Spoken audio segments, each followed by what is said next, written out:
중국은 자족 보행 로봇을 100만 원대에 양산하고 있고요. 네. 판매하고 있습니다. 미국은 AI를 너무너무 잘합니다. 그렇기 때문에 미국은 중국이 무섭습니다. AI를 잘해도 결국엔 로봇은 하드웨어 비즈니스가 첨가되게 되는데 네. 중국이 AI 못하는 게 아니거든요. 그렇죠. 결국에는 그래서 한국 로봇 회사들이 그럼 어떻게 살아남을 것이냐라고 네. 했을 때는 사실 로봇 청소기 나와도 샤오미 엄청 싸고 좋지만 그래도 삼성, LG가 더 많이 팔리긴 하거든요. 네. 보면 그거를 빨리 가야 됩니다. 네, 그걸 인정을 하고, 왜냐하면 이게 빅테크 싸움에 끼어들면 자본 싸움으로 되고, 자본 싸움이면은 네. 현실적인 문제가 분명히 있습니다. 맞아요. 압권 시작합니다. 요즘에 가장 핵심 키워드는 뭐라고 생각하세요? 핵심 키워드요? 네. CS? CS? 젠슨왕? 젠슨왕 그 정도. 네. 거기서 이제 조금만 연장시켜 나가면 그게 될 것 같습니다. 피지컬 AI. 아, 이번에 또 맞아요. 네. 이번 CES에서 나왔던 키워드 중에 새로운 또 영역을 만들어준 게 또 피지컬 AI이긴 그러니까요. 하죠. 피지컬 AI가 그럼 왜 키워드가 되냐? 지금 우리가 로봇을 만들고, 네. 그 다음에 자율주행차를 돌리고, 그리고 그 로봇이 학습을 해서 행동을 해야 되고, 자율주행차가 학습을 해서 운전을 해야 되는데, 데이터가 없네? 데이터, 요즘 테슬라도 데이터 부족하대요. 그러니까 일론 머스크가 오늘 그 인터뷰한 내용을 보더라도 AI 훈련 데이터 이미 고갈됐다. 그러니까 더 이상 데이터가 없다는 거죠. 여기서 말하는 데이터는 여러분들이 인터넷에서 검색하는 LLM에서 학습하는 그 데이터 말고 물리적 데이터. 우리가 보고 느끼고 만지고 듣고 말하고 이 데이터가 이제 없다. 쉽게 말하면 우리의 현실 세계의 데이터. 현실 세계 데이터. 가상 공간에 있는 데이터 말고 네. 현실 세계에 있는 데이터를 지금 수집할 만큼 수집을 다 했고 네. 더 이제 학습을 하려고 보니까 없네. 없네. 공부할 게 없네. 그럼 그 데이터 어떻게 네. 모아? 더 여기에서 네. 지금 허들이 생기고 있는 거예요. 그렇죠. 그걸 해결할 수 있는 사람을 오늘 불렀습니다. 오, 그래요? 네. 엄청난 분이시네. 이거는 그걸 그럼 해결할 수 있는 분을 오늘 네. 한번 불러봤습니다. 네. 모셔보도록 하죠. 바로 그 뉴빌리티 이상민 대표 모셨습니다. 어서 오세요. 반갑습니다. 네, 안녕하세요. 반갑습니다. 뉴빌리티 이상민입니다. 네. 간단하게 자기소개 좀 해주세요. 네. 네, 안녕하세요. 저희는 카메라 기반으로 자율주행 로봇을 개발하고 있는 뉴빌리티라고 하는 회사의 대표이사를 맡고 있습니다. 창업자기도 하시죠? 네, 창업자입니다. 아. 네. 지금 바로 들어가 보죠. 네, 바로 들어가죠. 어떻게 해결하십니까?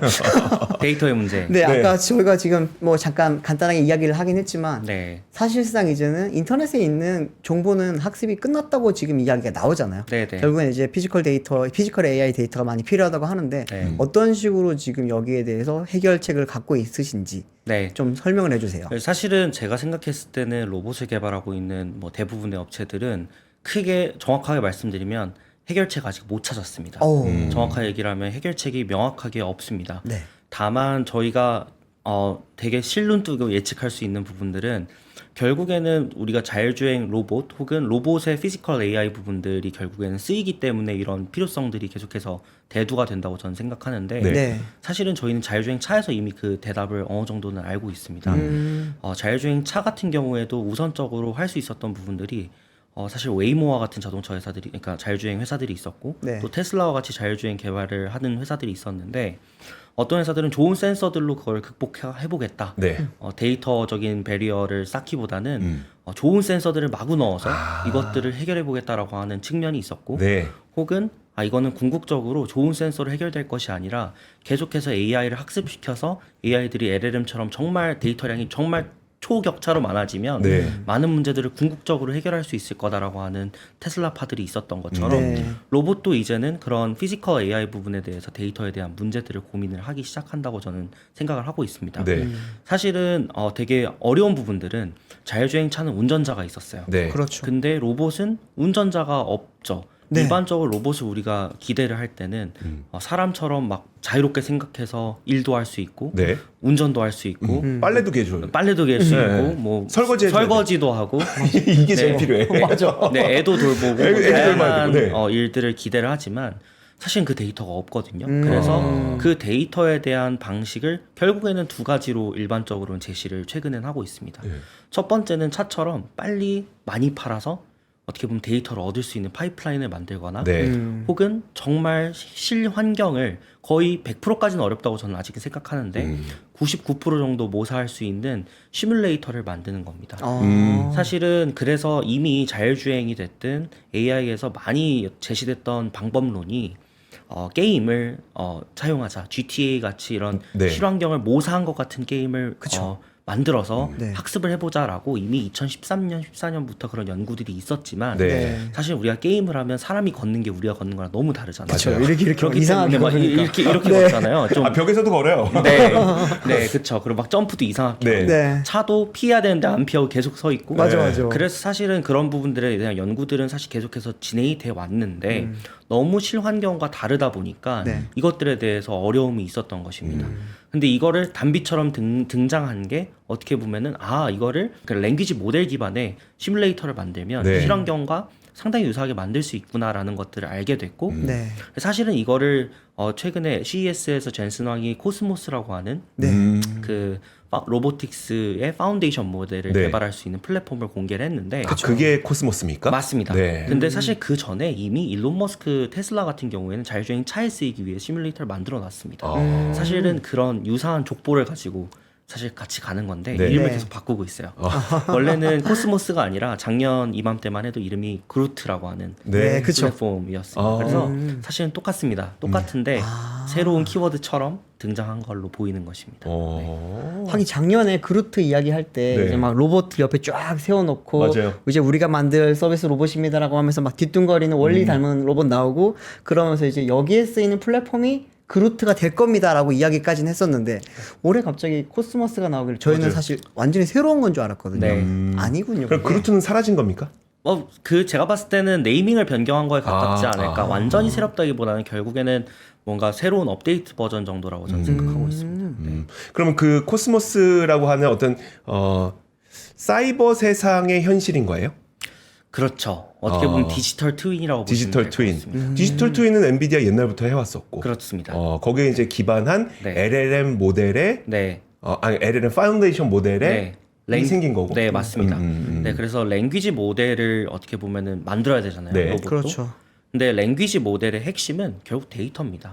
사실은 저희가 이미 LLM에서 봤겠지만 LLM의 주요 플레이어들이 뭐 물론 더 많이 있겠지만 결국에는 우리가 LLM 뭐 생각나라고 하면 오픈AI의 챗GPT를 먼저 떠올리고 네. 그 다음에 또 뭐야라고 하면 아마 구글의 뭐 바드 정도 그리고 그쵸. 여기서 하나 더 해봐라고 하면 메타에서 만들고 라마, 있는 네. 라마 정도까지 알고 그 외에 몇 개가 더 있지만 사실은 이 세 개 회사들이 주도권을 가질 수 있었던 거는 서비스 버티컬을 들고 있었습니다. 그렇죠. 물론 오픈AI는 MS의 서비스 버티컬을 받아왔지만 네. 결국에는 어마무시한 포털 데이터의 데이터량을 가지고 네. 그 격차를 만들어낸 것처럼 지금 로봇도 사실은 그런 서비스 버티컬을 들고 있는 회사가 안타깝게도 단 한 개도 없습니다. 왜냐하면은 생각해 보시면 우리가 정말 인간형 로봇 혹은 지능형 로봇, 네. 뭐 물론 산업용 로봇도 있지만 산업용 로봇은 정해진 공간, 예를 들면 이 볼펜을 계속해서 어떻게 보면 똑같은 작업을 반복하는 역할을 그렇죠. 하지. 네. 반복하고 생각해가지고 이거를 뭐 이렇게 세우니 줄이니 뭐 분해하니 이런 걸 하는 건 아니기 때문에 네.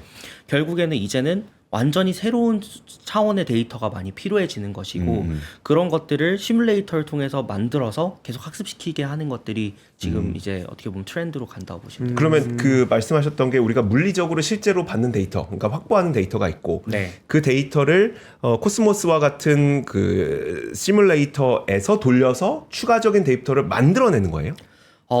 여러 가지입니다. 그러니까 아예 물리적으로 없는 데이터를 네. 시뮬레이터로 만들게 해줘가지고 네. 거기서 학습시켜서 데이터를 만들게 하는 방식이 있을 것이고 네. 실제 서비스에서 나오는 데이터들은 사실 코스모스를 이용해서 돌리면 더 빠르게 돌릴 수 있거나 최적화가 잘 된다거나 네. 뭐 그 정도라고 저희는 생각하고 있습니다. 그러니까 어떤 방식이든 둘 다 되게 그러니까 실제 실환경 데이터를 입히는 방식이 됐든 네. 실환경 데이터가 없을 때 가상으로 데이터를 만들어서 학습을 시키는 뭐 거가 됐든 혹은 실환경 데이터에 가상의 데이터를 입히는 거가 됐든 그러니까 모든 경우의 수를 다 커버할 수 있는 하나의 플랫폼이라고 저는 생각하고 있습니다. 네, 좀 어렵습니다. 좀 어려운데 그러면 이제 다른 로봇 기업들은 앞서 말씀해 주셨던 것처럼 데이터를 확보할 수가 없잖아요. 네. 방법이 없다고 어떻게 그 데이터를 네. 이용하고 있어요? 이게 있어야 좀 학습을 중요한 하고 말씀이세요. 움직일 텐데. 네. 그래서 사실은 저희 회사가 옛날부터 2017년에 창업을 하고 네. 7년 동안 데이터가 너무너무 중요하다라고 얘기를 했을 때 사실은 이 휴머노이드 로봇 시장에 대해서는 사실 작년만 해도 모두가 부정적이었어요. 이게 진짜 돈이 될까? 사실 지금도 네. 이게 트렌드라는 건 알지만 이게 진짜 돈이 돼? 혹은 이게 진짜 ROI가 나와? 라고 했을 네. 때 명확하게 그 해답을 제시하는 회사는 아직까지는 제 생각엔 뭐 테슬라 정도의 믿음을 가지고 가는 회사나 뭐 피규어 정도 회사를 제외하고는 많지는 않을 거라고 생각을 합니다. 그래서 사실은 로봇을 혹시 보신 적이 있을지 모르겠지만 일반적으로 일반인들이 많이 접한 로봇은 보스턴 다이내믹스사의 아틀라스. 자족 보행 로봇, 그 스팟이라고 스팟, 하는 네. 로봇을 많이 접했는데 일반적으로 저희가 시연을 보러 가면 다 조종기를 가지고 그렇죠. 운전을 하거나 네. 혹은 스팟을 보통 순찰과 같은 로봇, 순찰 로봇으로 이렇게 뭐 공장이라던가 어떤 뭐 정비, 뭐 네, 정비소라던가 공항, 항만 이런 공항이라던가 데서. 이런 곳에다가 도입을 시켜놨는데 네. 문제는 이런 로봇들이 꾸준히 쓰이는 게 되게 중요한데 그렇죠. 한 2주 뒤면 안 쓰고 창고에 많이 아, 들어갑니다. 그래요? 그 사실은 계속해서 쓰이는 사례들이 많지는 않아요. 네. 근데 그런 이유들이 뭐냐면 데이터가 없었기 때문에 이걸 어떻게 극복했냐면 제가 서두에 말씀드렸는데 좋은 센서를 일단 많이 달았습니다. 그래서 로봇 하나가 뭐 3억, 4억씩 해요. 네, 몇 억 하죠. 네. 그래서 그런 것들을 어떻게든 이제 극복하려고 오버컴 하려고 기술을 만들었지만 네. 문제는 뭐냐면 그런 라이다 기반으로 하면 자율주행 차에 다 해답이 있다고 제가 말씀드렸는데 다 지도를 떠야 됩니다. 그렇죠. 네. 근데 생각해 보시면 항만이나 공항이나 맨날 입출고되는 것들이 있고 갑자기 뭐 어제는 여기 렉이 있었는데 갑자기 내일은 빠지기도 하고 네. 그럼 그 순간 로봇을 못 쓰게 되는 거예요. 맞아요. 그러면 사실 1, 2주 정도는 이게 운영이 되다가 어느 순간 되면 다시 지도를 떠야 되는데 유지 보수 비용이 너무 많이 드니까 로봇이 빠지게 되는 일들이 있었고 안 그래도 우리 집에서 로봇 청소기도 네. 가구 옮기면 길을 헤매. 지도를 다시 떠줘야 돼. 맞아요. 그러니까 그런 문제들을 가지고 네. 있었고 그런 거구나. 아니면 카메라 기반으로 하는 회사들은 어떻게 보면은 도메인 데이터가 없기 때문에 네. 오픈 소스 그러니까 로봇에 최적화된 데이터가 아니라 예. 막 잡다한 데이터 있잖아요. 드론 회사에서 쓰는 데이터, 네. 자율주행 차에서도 쓰는 데이터, 욜로 뭐 이런 데이터셋을 그냥 갖다 쓰는 거예요. 네. 그러면 최적화나 이런 것들이 안 되니까 네. 일단은 만들면 되기는 되는데 로봇이 계속 버벅거리고 그렇지. 혹은 뭐 로봇의 컴퓨터가 너무나 비싸져야 된다거나 네. 이런 문제들을 계속 가지고 있어서 사실은 산업용 로봇은 되게 간단하게 단순 반복하는 거기 때문에 시장의 태동이 확 될 수 있었는데 네. 사실은 이 허들들을 해결하려면 돈도 많이 들고 시간도 많이 들고 시간 많이 근데 사실은 돈이 되려면 트렌드가 돼야 되잖아요. 네. 그렇죠. 근데 트렌드가 안 됐던 거죠. 그렇기 때문에 임시로 때우는 식으로 로봇 서비스를 하다 보니까 역설적으로 시장이 개화되지 못하는 문제점들을 계속해서 가지고 있었던 상황입니다. 그래서 오픈 소스로 때우거나 혹은 정말 비싼 센서의 조합으로 네. 진짜 그냥 정말 정적인 환경에서의 로봇 사실 가정용 로봇 청소기 요즘이 정적인 환경이잖아요. 네, 그렇죠. 그런 환경에서의 상용화가 될 수밖에 없었던 이유들이 그런 어떤 뒷단의 어떤 그 데이터의 부채가 문제였었구나. 가지고 있었던 거라고 말씀드릴 수 있겠습니다. 그럼 대표님은 그 부분을 좀 어떻게 극복하려고 지금 하고 계신 거예요? 네, 결국 저희도 똑같은 고민을 항상 합니다. 네. 그 사실은 저는 스타트업이고 네. 뭐 대기업에 대비해서 자금력이 부족하고 그래서 저희도 처음에는 당연히 데이터가 없었기 때문에 저랑 저희 공동 창업자끼리도 정말 많이 싸웠어요. 네. 카메라 기반으로 가면 돈도 많이 들고 데이터도 수집해야 되고 데이터를 수집하려면 서비스를 해야 되는데 네. 누가 완벽하지 않은 서비스를 원할 것이냐. 근데 저는 궁극적으로 이 방향을 가지 않으면 도태된다라고 저희는 생각을 해서 네. 사실은 저희와 같은 로봇들이 자유롭게 밖을 나다닐 수 있게 된 것도 얼마 되지 않았습니다. 그쵸. 잠시 이야기를 네. 더 하기 전에 네. 뉴빌리티가 무엇을 하는 기업인지를 먼저 얘기하고 네. 해야 될 것 같습니다. 그러니까 뉴빌리티라고 하는 기업은 현재 그 무인 배송 로봇을 운영을 하고 있는 순찰 로봇도 만들고 무인 배송 로봇과 순찰 로봇을 네. 운영하고 있는 그 기업이고요. 그렇죠. 실제로 그 제품들을 판매를 해서 인천이라든지 또 어느 동네에 지금 뭐 강남 저희가 전 세계적으로 네. 한 50개 구역에 서비스를 하고 있습니다. 지금 50개 구역에서 실제로 배송 로봇이 배송을 지금 진행을 네. 하고 있고 이런 상태입니다. 그래서 배송 로봇이기 때문에 그 배송 로봇을 현재 카메라와 그 아까 카메라랑 카메라만 씁니다. 카메라만 비전 중심으로. 비전 중심으로 하고 있기 때문에 네. 배송을 하면서 데이터를 지금 확보하고 있다는 네. 이야기를 저희가 좀 드리는 거고요. 네. 네, 계속해서. 네. 맞습니다. 그래서 저희 회사는 결국에 처음부터 저희가 하고 싶었던 일들은 제가 처음에 벤처 캐피탈을 만났을 때 저는 로봇 지능을 만들고 싶습니다. 네. 왜냐하면 저는 사실 전공도 로봇이 아니고 저는 우주공학을 전공을 했는데요. 뭐 사실 되게 비슷하더라고요. 와 보니까 확실히 이게 간극이 있습니다. 네. 제가 그 당시 생각했던 것은 로봇은 왜 다 하드웨어 센트릭한 비즈니스를 할까요? 왜 다 팔만 만들어서 팔고 부품만 만들어서 네. 팔까요? 결국 로봇을 우리가 상상해 보면 제가 어렸을 때 생각한 로봇은 사람처럼 행동하고 생각해야 되는데 네. 왜 AI를 아무도 안 할까요? 저희는 이걸 하겠습니다라고 얘기를 했었어요. 근데 처음에 제가 들었던 답변이 대표님 로봇 시장이 없는데 그걸 만들어서 뭐하냐. 시장이 있어야 지능이 필요하지 시장조차 없는데 지능이 있어봤자 무슨 의미가 있느냐라고 네. 얘기를 해서 그러면 어차피 저희가 지능을 만들려면 네. 데이터는 무조건 중요할 것이다. 이 얘기할 때 엔비디아 주식을 샀어야 됐습니다. 17년도에. 잠깐만 작업하고 근데- 엔비디아 주식을 안 사셨군요. 네, 저희가 맨날 네. 직원한테 엔비디아 주식 사라 이렇게 얘기했었는데 저는 안 사고 저희 공동 창업자만 사서 지금 부자 되셨겠네. 네. 뭐 근데 시드가 적어서 부자는 못 됐습니다. 수익률이 좋은 것이지. 그리고 근데 잠깐 짜투리 이야기 하나 네. 하면 오늘 외신 기사 보다가 재밌는 거 본 게 1,400만 원을 엔비디아에 11년 동안 투자를 하면 얼마가 되는지 아세요? 1,400만 원? 네. 11년이요. 11년 네. 잠깐만 1,400만 2014년. 100배 정도 됐다고 쳤을 때 11억? 자, 꿈이 좀 작으시네. 제가 그걸 어디서 본 것 같습니다. 뭐 네. 부가티 몇 대 뭐 이런 게 있던데. 네. 오늘 나온 걸 봤을 때 46억이 됐습니다. 와. 야. 1,400만 원이에요. 네. 저 보고 야, 나도 그때 살 걸. 네. 껄껄껄 했어요. 껄껄. 껄면서 네. 나왔다. 네. 아무튼 네. 네. 가주세요. 제가 죄송합니다. 무슨 얘기를 했었죠? 그래서 저희가 그래서 제가 그 당시 말씀드렸던 것은 어차피 데이터가 정말 중요해질 건데 데이터는 결국 서비스를 해야 된다. 그러면 시장이 없으면 제가 시장을 한번 만들어 보겠다. 그래서 오. 그러면 가장 시장에 근접할 수 있는 로봇 배송 서비스, 로봇 순찰 서비스를 해보겠다라고 저희가 시작이 된 겁니다. 네. 그러면은 처음에 시작할 때 시장이 없다고 방금 말씀하셨잖아요. 네. 어떤 형식으로 그 시장을 만들기 시작하신 거예요? 사실은 지금도 시장이 만들어졌다고는 생각은 안 합니다. 왜냐하면 시장이 만들었다라고 하려면 적어도 옆에서 걸어다니시는 분이 뭐 10명 중 1명이라도 로봇을 난 써봤어요라는 게 됐어야 시장이 형성이 된 것인데 네. 아직까지는 시장이 형성되는 과정이 있다고 생각하고 있고요. 저희는 그냥 정말 본격적으로 그냥 제가 개인적으로 아는 막 대표님들 찾아가서 네. 그 당시 아는 대표님 세븐일레븐이라고 하는 회사의 대표이사셨어요. 네. 오.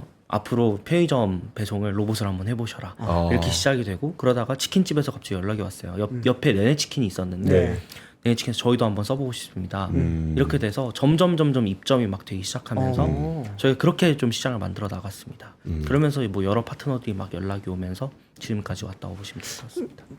갑자기 드는 네네. 생각이 근데 배송이라고 하는 거는 지금 요즘 이제 라이더들이 좀 많아지긴 했지만 그래도 어쨌든 사람들이 하는 거고 네. 그 배송비가 요즘은 좀 비싸졌지만 예전에는 배송비가 굉장히 저렴했거든요. 네. 그럼 그 부분에 대해서 허들이 있었을 텐데 그것도 네. 어떻게 또 극복을 하신 그 거예요? 당시에도 사실은 배송비가 지금보다 거의 반값 이상으로 쌌기 때문에 많이 질문을 하셨습니다. 배송비가 그렇게 싼데 파고 들어갈 지점이 있냐라고 했을 때 무조건 인건비는 우상향한다. 그리고 근데 이제 그런 상황에서 코로나가 터졌죠.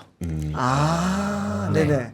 그러면서 이게 이상민 대표가 좀 너무 미래적인 사람인 줄 알았는데 그 정도는 아니구나라고 인식이 변화된 시점이 코로나였습니다. 그래서 뭐 당연히 이제 어떻게 보면은 배송 시장이 계속해서 저는 근데 저희 회사는 사실 처음부터 말씀드렸지만 많은 분들이 당연히 배송 로봇 회사라고 생각을 하시는 게 당연하지만 저희는 처음부터 로봇 지능 회사가 될 겁니다라고 말씀을 드렸고 제가 최근에 본 자료 중에 배송 라이더 수가 몇 명이냐를 찾아봤더니 네. 50만 명이래요. 우리나라에만. 우리나라에만. 50만 명. 네. 한국에만 50만 명이고 네. 네. 뭐 피크에 따라 다르지만 45만 명에서 50만 명이고 그들의 평균 연봉이 약 한 5천만 원 정도라고 하더라고요. 그래서 제가 딱 계산해 보니까 물론 뭐 통계적 오류가 분명히 있겠지만 네. 곱하기 하면 25조짜리 시장인 거잖아요. 배달 그렇죠. 수수료로 수취할 수 있는 금액의 시장이. 네. 로봇이 이거의 10%만 대체해 줄 수 없을까라고 했을 때 저는 무조건 자신이 있습니다. 그러니까 정말 많은 이 배송 건수의 10%를 로봇이 커버를 못할까라면 저 경험상으로는 충분히 가능하다라는 저의 가설이 있고 네. 제가 로봇 비즈니스를 하면 할수록 충분히 가능하다라는 걸 보고 있기 때문에 저희는 계속해서 이런 부분들의 비즈니스를 만들어 나가면서 데이터를 얻고 더 좋은 로봇들을 빠르게 상용화시키는 것에 중요하게 생각합니다. 네. 지금 그럼 그 돌리고 있는 제 배송 로봇의 이름이 뉴비. 네, 맞습니다. 그리고 그 뉴비는 실제로 젠슨 황이 네. 2024년 네. 컨퍼런스에서 네. 이게 뉴비입니다라고 젠슨 황이 직접 얘기해 주셨고 이게 그렇죠. 미래입니다라고. 이게 얘기했습니다. 미래입니다. 네, 네, 네. 이게 미래입니다. 네. 네. 젠슨 황을 만나셨다는 거 아니에요? 네, 맞습니다. 언제 만나셨어요? 그 발표하기 한 20분 전에 네. 그 20분 전에. 대기장에서 네. 뵀었습니다. 네. 그날 폭우가 쏟아졌는데요. 제가 네. 인생 처음으로 대만에 가본 날이었는데 네. 네. 폭우가 쏟아져서 비행기가 지연이 되는 거예요. 그래서 너무너무 이 발표에 못 갈까봐 너무 걱정을 하면서 갔습니다. 네. 네. 근데 뭐 재밌는 에피소드가 있기는 한데 제가 처음에 발표장에 갔을 때 사실은 저는 그 VIP석에 앉을 수 있는데 네. 그 레지스트리 그러니까 등록이 끝난 거예요. 제가 늦게 도착을 해서. 네. 네. 그래서 제가 못 들어가게 한다는 거예요. no, 안 된대요. 그래서 네. 못 들어간대요. 그래서 제가 로봇을 보여주면서 저희 회사 로봇과 저의 얼굴이 있는 무슨 기사를 보여주면서 내 로봇이 저기 있다. 나 들어가야 된다. 나 들어가야 된다. 내 새끼가 저 안에 있는데. 네, 라고 말씀을 드렸더니 네. 막 자기들끼리 무전을 하더니 네. 이 사람 뭐 맞는 사람이야? Is he a right person? 막 이렇게 막 하더니 네. 맞다고 하면서 갑자기 올라가래요. 아. 그렇게 해서 딱 15분 전에 도착을 해서 이제 젠슨 황을 간신히 네. 네, 영접했습니다. 네. 무슨 얘기 하셨어요 그때? 오히려 젠슨이 뭐 별 얘기를 한 건 없고 로봇에 대해서 그러니까 자기는 로봇의 미래를 강하게 믿는 사람이고 로봇 비즈니스가 계속해서 성장할 수밖에 없다고 생각한다.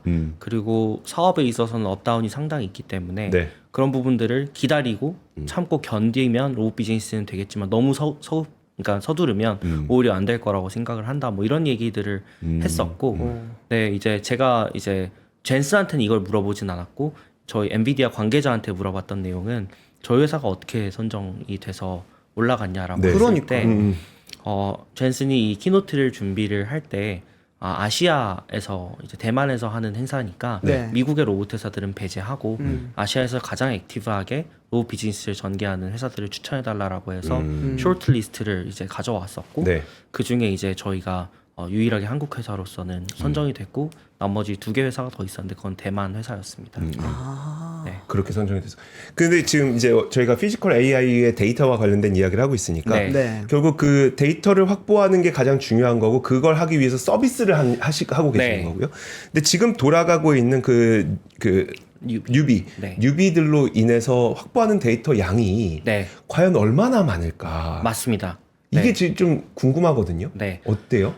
저희가 일반적으로 한 주에 평균 한 3천만 장 정도의 데이터들을 저희가 장으로 따져요? 네. 왜냐하면은 영상이긴 하지만 네. 결국에는 학습시킬 때는 프레임 단위로 영상을 잘라가지고 학습을 하기 때문에 네. 저희가 장 단위로 이게 얘기를 합니다. 네. 그게 가장 직관적이고요. 그래서 한 3,200만 장에서 3,500만 장 정도로 왔다 갔다 하는데요. 사실 충분한 데이터가 아닙니다. 더 많은 데이터가 필요하고 네. 그렇기 때문에 사실은 엔비디아에서 얘기를 하거나 테슬라에서 만들고 있는 그런 어떤 파운데이션 모델을 만들기 위한 플랫폼이 필수적이다라고 저희는 생각합니다. 그래서 결국 네. 모델이 있으면 뭐가 달라집니까? 모델이 있고 데이터를 확보하면 그 어떻게 할 수 있는 거예요? 그러니까 결국에는 파운데이션 모델은 네. 예를 들면은 제가 생각했을 때는 처음에 데이터량이 많은 게 중요하고 네.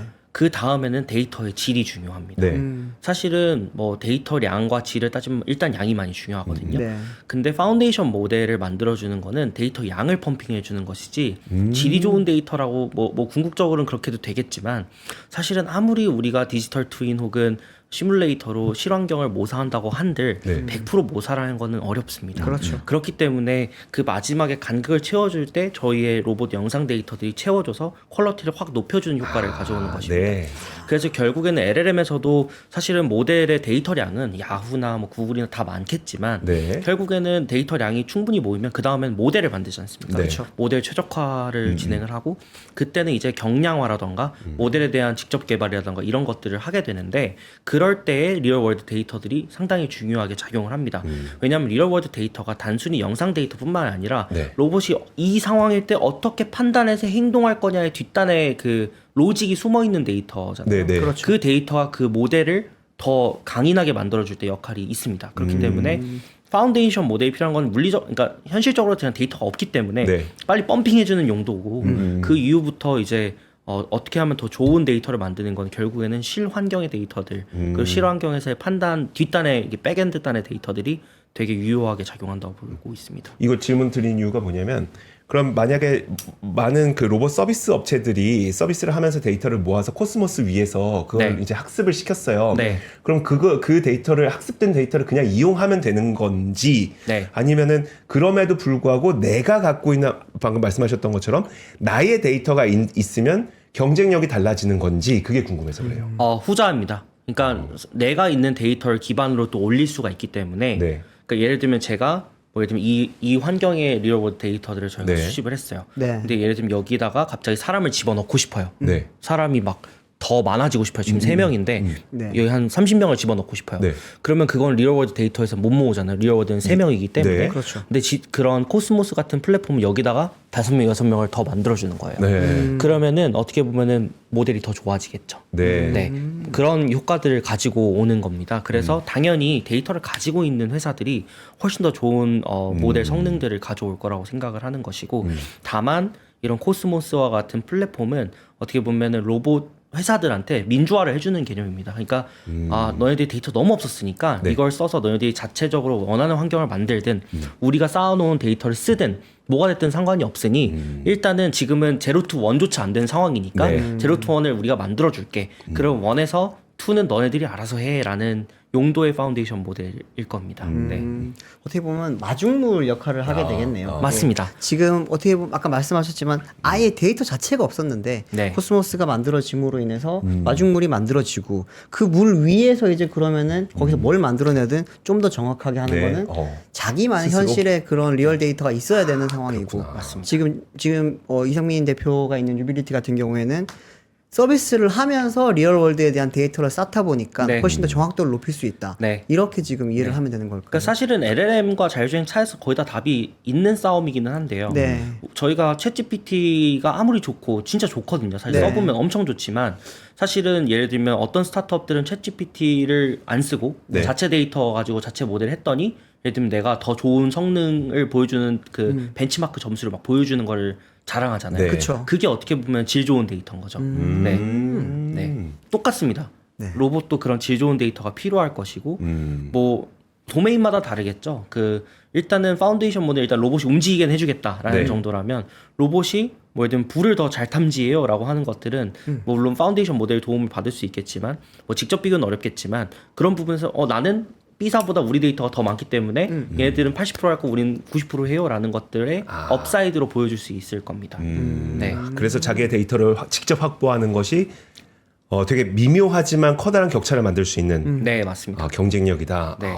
하지만 궁극적으로는 또 예. 이조차도 민주화가 될 시점이 올 거라고 생각합니다. 그건 좀 멀겠죠, 근데? 좀 시간은 걸릴 겁니다. 근데 이게 좀 궁금한데 예를 들어서 지금까지 뉴비도 어떻게 보면은 지도 데이터를 비롯한 이제 도로 데이터인 거잖아요. 네, 네. 근데 이제 우리가 휴머노이드를 상상을 할 때에는 사실 실질적으로 손으로 만질 수 있는 이런 데이터들이 필요한데 그쵸, 실내 이런 데이터. 데이터는 따로 모아야 됩니까? 그러면? 맞습니다. 다 따로 모아야 됩니다. 그래서 저희 회사 같은 회사들도 약점을 가지고 있는 것이 네. 주행에 대해서 이동에 대해서는 뭐 잘한다고 네. 뭐 자부하고 얘기하지만 이제 이동해서 뭔가를 해야 되는 그러니까 사람도 일단은 설거지를 하려도 싱크대까지 가야 되잖아요. 그렇죠. 싱크대까지 가는 거는 완벽한데 싱크대에서 이제 어떤 뭐 그릇을 닦을 건지 이런 판단 데이터들은 사실은 지금 솔직하게 말씀드리면 지금 조단위 펀딩을 받은 회사들도 학습을 하게 된 지 반년조차 안 됐습니다. 그래서 사실은 아직은 출발점이 비슷합니다.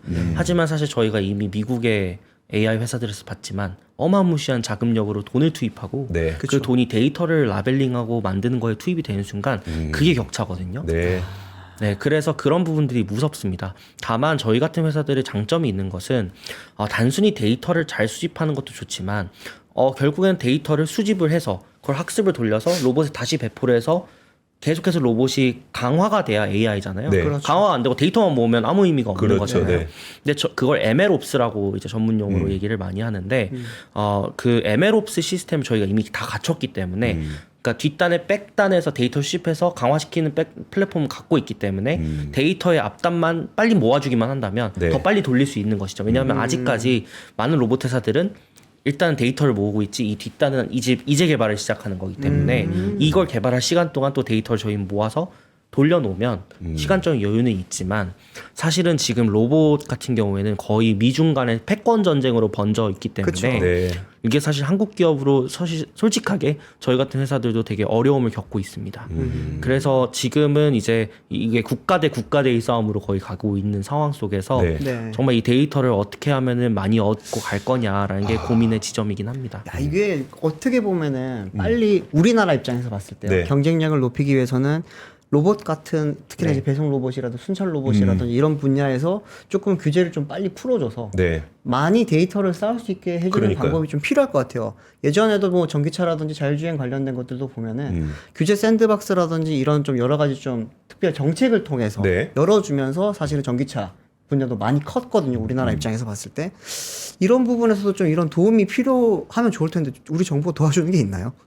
사실은 작년 11월, 12월만 해도 이제 휴머노이드 로봇에 네. 대한 어떤 대응 전략을 산업부를 주관을 해서 이제 뭐 당연히 내부적으로는 다 알고 계시고 네. 요거에 대해서 어떻게 해야 된다라는 부분들도 내부적으로는 만들고 계시는 걸로 알고 있지만 사실은 AI는 하루하루가 속도 차이 그러니까요. 그렇죠. 하루 맞아요. 다르게 격차가 한 달이면 벌어지더라고요. 어마무시한 격차를 만들 수 있는 시간이기 네. 때문에 그런 것들이 더 서둘러져야 된다고 저희는 생각하는 입장입니다. 네. 그리고 또 좀 많이 보급이 돼야 될 것 같아요. 보니까 네. 지금 총 운영하고 있는 로봇이 한 어느 정도 되세요? 저희는 지금 뭐 매일 조금 다르긴 하지만 네. 지금까지 누적해서 한 400대 정도 가까이 됩니다. 지금 제가 알기로는 해외도 그 수출한 걸로 알고 네. 있는데 그럼 해외 데이터는 해외에서만 씁니까? 아니면 해외 데이터를 국내에 들여와서 학습시킬 수 있습니까? 국가마다 다르다라고 말씀드리는 게 정확할 것 같고요. 저희도 그것 때문에 되게 오래 걸렸습니다. 지금은 사실 휴머노이드 로봇이 됐든 지능형 로봇이 됐든 사실 저희가 주식 시장도 그렇고 전반적으로 우리가 가트너의 하이프 사이클을 얘기를 하면 네. 지금 막 올라가고 있는 시장이지만 네. 저희는 이미 나와서 한번 매를 맞은 입장에서 보면 인증 그리고 규제 대응이 너무너무 중요한 시장인데요. 그쵸. 일본 같은 경우에는 그런 영상 정보를 일본 안에 서버에서 저장을 하고 네. 일본 안에서 그거를 가공하게 돼 있습니다. 그래서 사실은 네이버와 라인과 사태가 터진 것도 네. 그런 연유에서 일어난 것이고 미국이나 이런 곳들은 그런 제한이 없습니다. 그래서 사실 국가마다 규제가 상황이 다르고 그거에 따라서 유연하게 대응을 해야 됩니다. 한국 같은 경우에는 이게 뭐 저도 회사 대표인데 왜 법을 자꾸 공부하게 되는지는 모르겠지만 이게 뭐 저도 들었지만 유럽법과 뭐 네. 미국법의 차이가 있지만 한국 같은 경우에는 개인정보에 대해서는 유럽법을 차용하고 있기 때문에 개인정보보호법이 있고요. 네. 일본도 유사하고요. 다만 미국은 미국법을 차용하고 있기 때문에 네. 미국은 개인정보보호법이라는 것 자체가 없습니다. 그렇기 그래요? 때문에 네. 그래서 마음대로 영상 수집해서 마음대로 해외에도 반출해도 되고요. 마음대로 가공할 개인정보에 수가 대해서 있습니다. 굉장히 까다로운 프라이버시, 국가로 알고 네. 있는데 네. 아니에요? 아닙니다. 그러니까 까다로운 건 맞는데요. 네. 미국은 이제 개인 정보를 마음대로 이제 유출해가지고 뭐 예를 들면 불법적인 걸 활용을 하면 어마무시한 철퇴가 내려지는 나라고.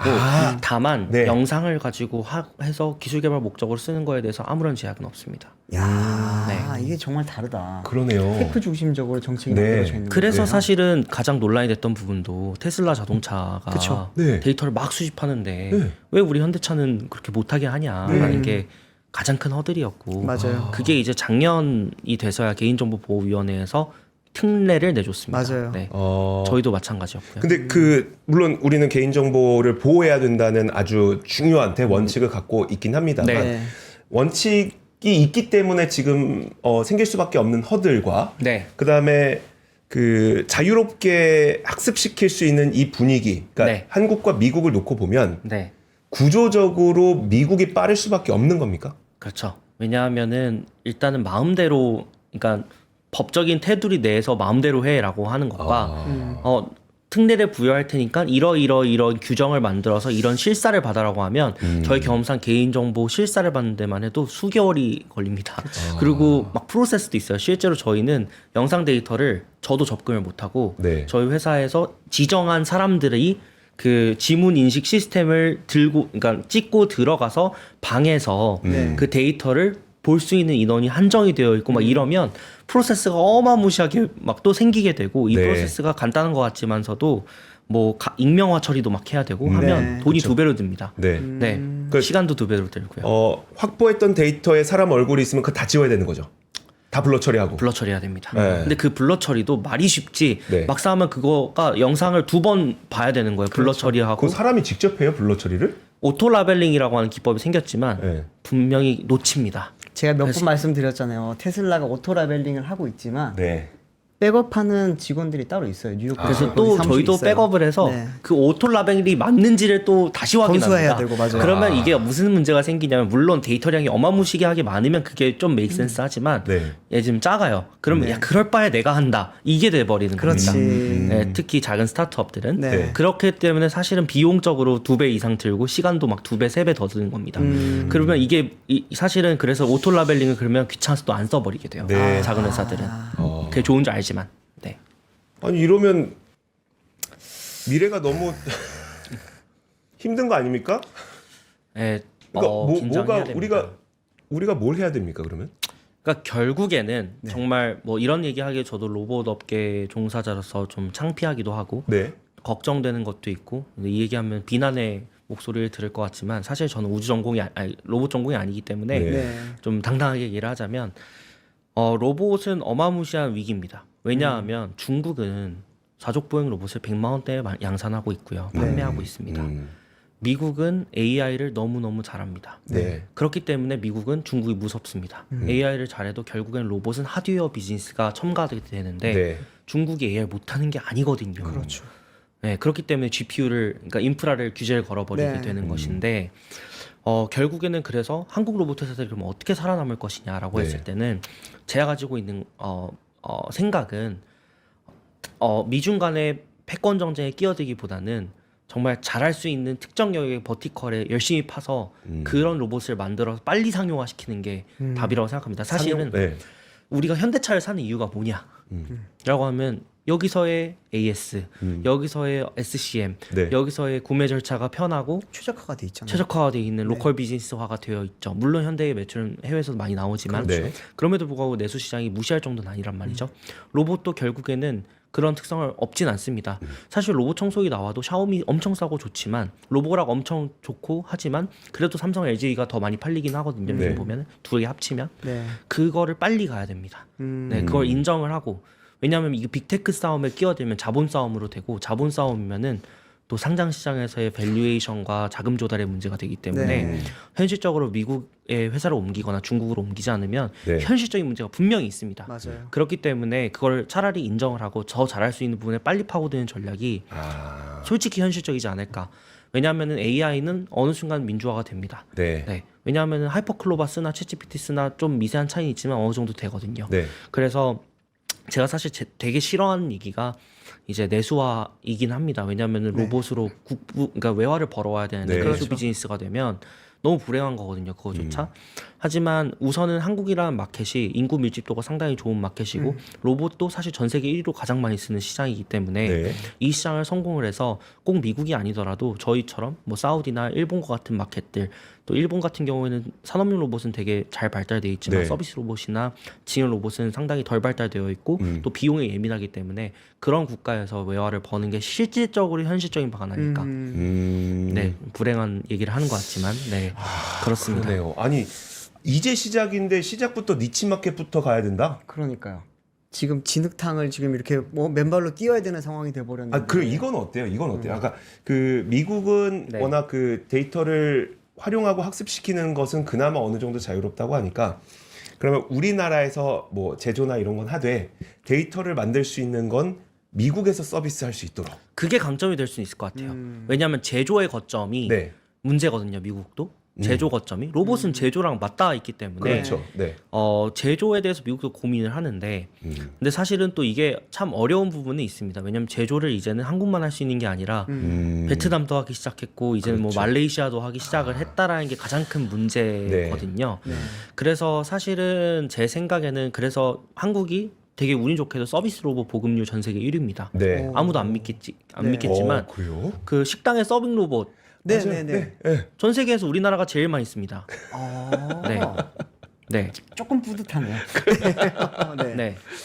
그래서 그런 영역 때문에 그 우리 조금만 내려가서 뭐 대구만 가고 구미만 가도 로봇 클러스터라던가 보조금 제도가 맞아요. 잘 네, 되어 되어 있어요. 있어요. 그거를 잘 살리면 미국의 물량을 받아오고 또 혹은 한국의 로봇 회사들이 더 싸게 로봇을 만들 수 있게 되겠지만 네.